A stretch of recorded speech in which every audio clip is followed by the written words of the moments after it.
नमस्कार दोस्तों, स्वागत है आप सभी का एक बार फिर से दोस्तों। जीवन सुख दुख की धूप छांव से भरा है। कभी यह पलड़ा भारी होता है तो कभी वो चुनौतियों के दबाव से कई मौकों पर लोग टूट जाते हैं। वे महसूस करते हैं कि जितने समस्याएं सामने हैं उनका मुकाबला नहीं कर पाएंगे।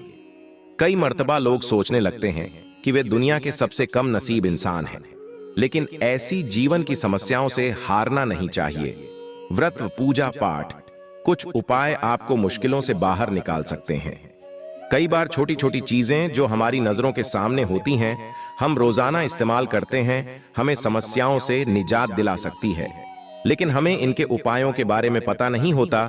आपको घर में पैसों की आवक के लिए दिन रात कुछ न कुछ शास्त्रीय उपाय करने पड़ते हैं, जिससे आप अपने पैसों की आवक को बढ़ा सकते हैं। आज हम आपको बताएंगे एक ऐसा अनोखा उपाय जो चमत्कारी माना जाता है, जिसको आजमाने के बाद माना जाता है घर में पैसों की आवक कई गुना ज्यादा बढ़ जाती है। और इस उपाय में हमको कुछ नहीं करना है, सिर्फ 3 मोर पंखों का इस्तेमाल करना है। कैसे करना है वह हम आपको बताएंगे दोस्तों। सबसे पहले समझ लें मोरपंख है क्या। यह बहुत ही शक्तिशाली चमत्कारी यंत्र होता है और तांत्रिक पूजा में इसका बहुत महत्व होता है। और आज से नहीं, प्राचीन युग से आपको पता ही होगा। जितना शास्त्र हैं, ग्रंथ है, वास्तु है, ज्योतिष शास्त्र है, अभी भी मोर के पंख को बहुत इंपॉर्टेंट स्थान दिया जाता है। हिंदू मान्यताओं के अनुसार घर में मोर पंख का प्रयोग करने से अमंगल तन जाता है। विशेष रूप से कहा जाता है कि मोर पंख से दुरात्मा पास नहीं आती। मोरपंख को भगवान श्री कृष्ण ने अपने मुकुट पर स्थान देकर सम्मान दिया। वास्तु के अनुसार मोरपंख घर से अनेक प्रकार के वास्तु दोष को दूर करता है और मोरपंख सकारात्मक ऊर्जा को अपनी तरफ खींचता है। जो आर्षि महर्षि थे, उन्होंने मोरपंख की कलम से ही बड़े बड़े ग्रंथ लिखे हैं। मोरपंख की उपयोगिता बताने लायक नहीं है, क्योंकि आयुर्वेद में भी इसका अच्छा खासा महत्व होता है।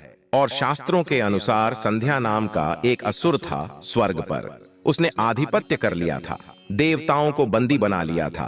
तभी भगवान ने असुर को मारने की एक योजना बनाई और योजना के अनुसार सभी देवी देवता और सभी 9 ग्रह एक मोर के पंखों में विराजित हो गए। इसके बाद मोर बहुत शक्तिशाली हो गया। उसने संध्या असुर का वध कर लिया। तभी से मोर को और भी पूजनीय और पवित्र माना जाने लगा। आगे बढ़ने से पहले आपसे रिक्वेस्ट करते हैं कि वीडियो को लाइक जरूर करिएगा, दोस्तों को शेयर कर दीजिए और कमेंट बॉक्स में जय मां लक्ष्मी अवश्य लिखें। दोस्तों, सिर्फ आर्षि मुनि और राजा महाराजा ही नहीं, बल्कि भगवान श्री कृष्ण ने मोर पंखों बहुत ही सिद्ध बताया गया है। कृष्ण कन्हैया को मोर पंख बिना अधूरा माना जाता है। उन्हें मोर मुकुट बंसी वाला कहा जाता है। उनके मुकुट में मोर पंखी बिना वो कभी रहते नहीं थे। इसका कारण भी यह था कि बचपन से ही उनकी माता ने उन्हें मोर पंख धारण करवाया था, क्योंकि मोर पंख से काल सर्प दोष दूर होता है। और श्री कृष्ण भगवान को काल सर्प दोष था दोस्तों। सिर्फ हमारे धर्म में ही नहीं, बल्कि एशिया के बहुत सारे देशों में मोर पंखों को आध्यात्म से जोड़कर देखा जाता है। जब हम बौद्ध धर्म की बात करें तो माना जाता है इसमें मोर अपने सारे पंखों को खो देता है, इसलिए उसके विचारों और मान्यताओं में खुलेपन का प्रतीक माने जाते हैं।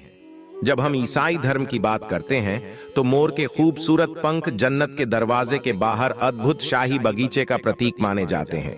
और जो ग्रीस के लोग होते हैं, वो मोर के पंखों को स्वर्ग और सितारों की निगाहों के साथ जोड़ते हैं। हमारे धर्म में तो मोर को धन की देवी, लक्ष्मी विद्या की देवी, सरस्वती, कृष्ण कन्हैया, गणपति, हनुमान जी, कार्तिकेयन, इन सभी से जोड़कर देखा जाता है और लक्ष्मी, सौभाग्य, खुशहाली, धन धान्य और संपन्नता का प्रतीक माना जाता है। मोर के पंखों का प्रयोग लक्ष्मी की इन्हीं विशेषताओं को हासिल करने के लिए किया जाता है। और मोर को अगर बांसुरी के साथ आप अपने घर में रखते हैं तो रिश्तों में प्रेम का रस घोल जाता है। हमारा घर एक मंदिर की तरह होता है। अगर उसमें रहने वाले सदस्य रोज आपस में झगड़ा करने लगें तो यह मंदिर अपवित्र सा लगने लगता है। इसके कई कारण हो सकते हैं। सबसे बड़ा कारण होता है घर में अत्यधिक नकारात्मक ऊर्जा का प्रवेश करना। अब सवाल उठता है कि घर में अगर नकारात्मक ऊर्जा बढ़ गई है तो उसको दूर कैसे किया जाए। इसका प्रवेश अगर हो गया है तो इसको बाहर कैसे करें। इसके लिए हमने आपको जन्माष्टमी के दिन भी एक उपाय बताया था। कि मोर के पंखों को आरती के बाद आप अपने घर पर खूब जोर जोर हवा में हिलाएं। इससे आपके घर की जितनी नकारात्मक ऊर्जा है वो आपके घर से बाहर हो जाएगी। आपको यह रोज ही करना चाहिए, सिर्फ एक दिन नहीं।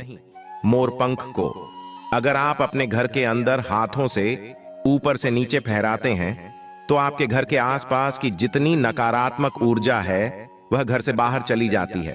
और जिस घर में सबसे ज्यादा सकारात्मक ऊर्जा होती है वहीं माता लक्ष्मी का प्रवेश जल्दी होता है। इसी बात को ध्यान रखते हुए आज हम आपको बताएंगे कि घर में वो कौन सी 3 जगह है जहां पर आपको मोर पंख जरूर रखना चाहिए। और इन जगहों पर अगर आप मोर पंख रख देते हैं तो आपके घर में भी सबसे अधिक सकारात्मक ऊर्जा बनी रहेगी, तो साक्षात लक्ष्मी जी आपके घर जरूर आमंत्रित होंगी। आप किसी भी शुभ दिन मोर का पंख लेकर के घर के किसी ऐसे स्थान पर सबसे पहले लगा दें जहां पर आने जाने वाले लोगों की नजर सबसे ज्यादा पड़ती है। असल में मोर का पंख नकारात्मक ऊर्जा को अवशोषित करता है, यानी कि एब्जॉर्ब करता है। इसलिए आपको इसको ऐसे स्थान पर लगाना चाहिए जहां ये सभी को नजर आए।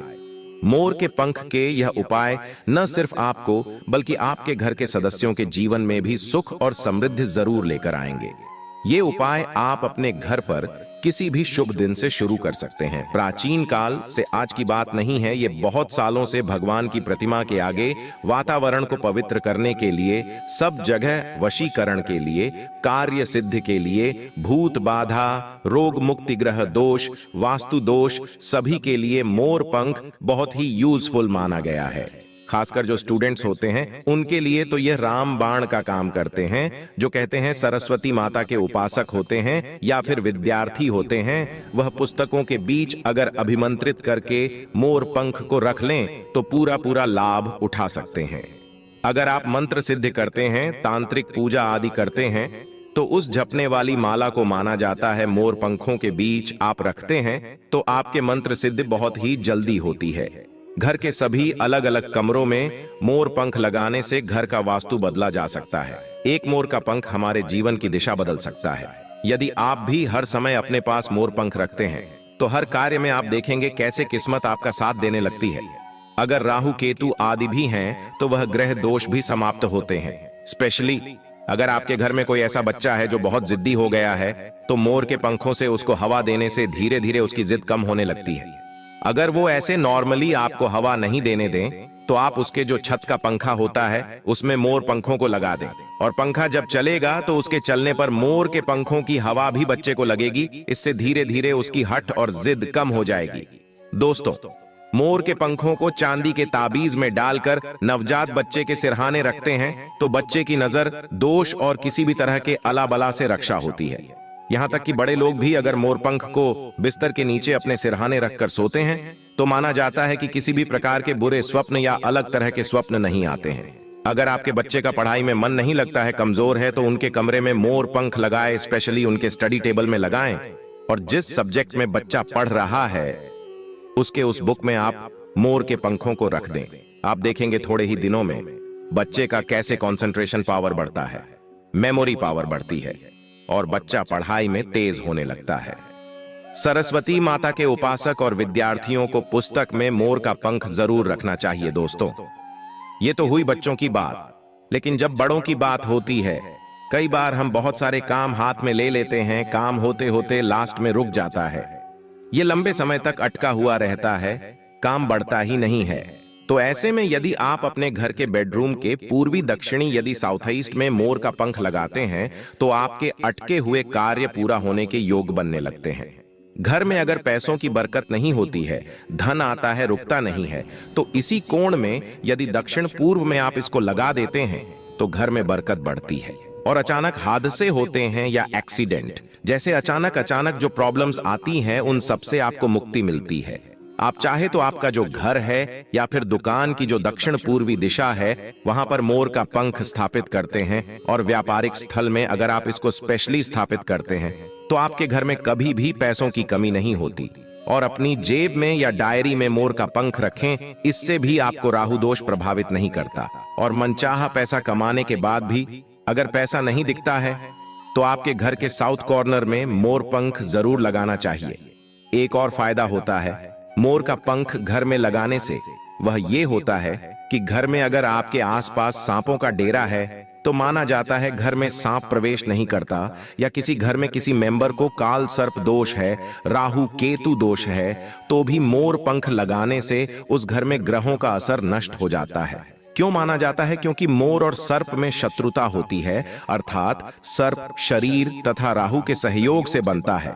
और यदि मोर का पंख घर के पूर्वी और उत्तर पश्चिम दीवार में या आपके जेब और डायरी में रखा जाए तो राहु का दोष कभी उसको परेशान नहीं करता है। घर में मच्छर हो, बिच्छू हो, इस तरह के विषैले जंतुओं का भय नहीं रहता। 3, कौन कौन से हैं जिसमें आपको मोर का पंख रखना चाहिए ताकि आपकी आमदनी 10 गुना बढ़ सके? पहला, मोर पंख आपको घर की अलमारी में या तिजोरी में रखना है। आप घर में जिस स्थान पर सबसे ज्यादा पैसा रखते हैं वहीं पर मोर पंख भी आपको रखना चाहिए। इससे आपकी तिजोरी में धन बढ़ने लगेगा। साथ ही साथ इससे पहले से रखा हुआ धन धीरे धीरे खर्च होगा। आप खुद देखेंगे आपकी सेविंग बढ़ने लगेगी, बरकत बढ़ने लगेगी और धन की इनकम दिनों दिन बढ़ती चली जाएगी। दूसरा, मोर पंख आप अपने घर के मंदिर में रखें या घर के ईशान कोण में रखें, या फिर जहां पर आप घर में भगवान को रखते हैं वहीं इस मोर पंख को रख दें। चाहे तो आप मोर पंख का बंडल बनाकर रख सकते हैं, या फिर आप चाहे तो श्री कृष्ण भगवान के मुकुट पर इसको धारण कर सकते हैं। और रोज आप जब भगवान की पूजा करते हैं उस समय इस मोर पंखी भी आपको पूजा करनी चाहिए। इससे आप देखेंगे पैसों के मामले में किस्मत चमक जाएगी और धन आगमन के नए द्वार आपके लिए खुलते चले जाएंगे। तीसरा, मोर पंख आपको कहां रखना है? आपको अपने बेडरूम में बिस्तर के नीचे रखना है। ऐसा करने से आप जब बेड पर सोएंगे तो आपके अंदर काफी सारी पॉजिटिव एनर्जी आती है और आपको अच्छे से सोचने में और काम पर फोकस करने में मदद मिलती है। आपके जीवन में सफलता तो आती ही है, साथ ही साथ पैसों की आवक भी बढ़ जाती है। आप इसको कैसे लगाएंगे? अपने बेड का जो गद्दा होता है, चादर लगाते हैं, उसके नीचे आपको मोरपंख बिछा देना चाहिए। उसके ऊपर चादर लगाएं और फिर उस पर आपको सोना चाहिए। आप यदि अपने घर के मुख्य द्वार पर 3 मोरपंख लगा लेते हैं, और क्या करना है, 3 मोरपंख ले लें और एक छोटी सी भगवान गणेश की प्रतिमा को मुख्य द्वार पर स्थापित कर लें। आप चाहे तो चित्र भी स्थापित कर सकते हैं। अगर आपके पास गणपति की प्रतिमा नहीं है या आप अफोर्ड नहीं कर सके तो ऐसे लगा दें। आप देखेंगे जिस घर में आप रहते हैं उस घर का वास्तु दोष दूर हो जाता है, साथ ही साथ किसी की बुरी नजर भी आपके घर पर नहीं पड़ती है। दोस्तों, कुछ लोग अक्सर कहते हैं कि ऐसे गणपति की प्रतिमा लगानी चाहिए कि मुख्य द्वार के आगे और पीछे से साहित्य की गणपति की प्रतिमा होनी चाहिए। आपको हम बता दें, ऐसा कुछ भी सच नहीं है। यह सिर्फ एक भ्रांति है जो कुछ साल पहले फैला दी गई थी कि जहां भी मूर्ति लगाएं गणपति देव की, वहां पर आपको आगे और पीछे गणपति देव की सेम साइज की मूर्ति लगानी पड़ती है, क्योंकि गणपति देव की पीठ में दरिद्रता का वास होता है। ऐसा कुछ भी नहीं है। गणपति देव उतने ही पवित्र हैं आगे से जितने पीछे से है, इसलिए कभी भी मन में किसी प्रकार का वहम विचार न करें।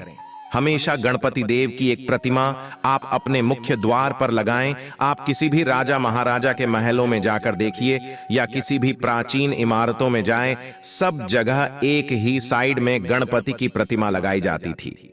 कोई भी अंदर की ओर प्रतिमा नहीं लगाते हैं, इसलिए अपने घर के मुख्य द्वार पर एक गणपति देव की छोटी सी प्रतिमा लगाएं, उसके साथ 3 मोर पंखों को लगाएं और फिर देखें आपके घर में कैसा माहौल होता है।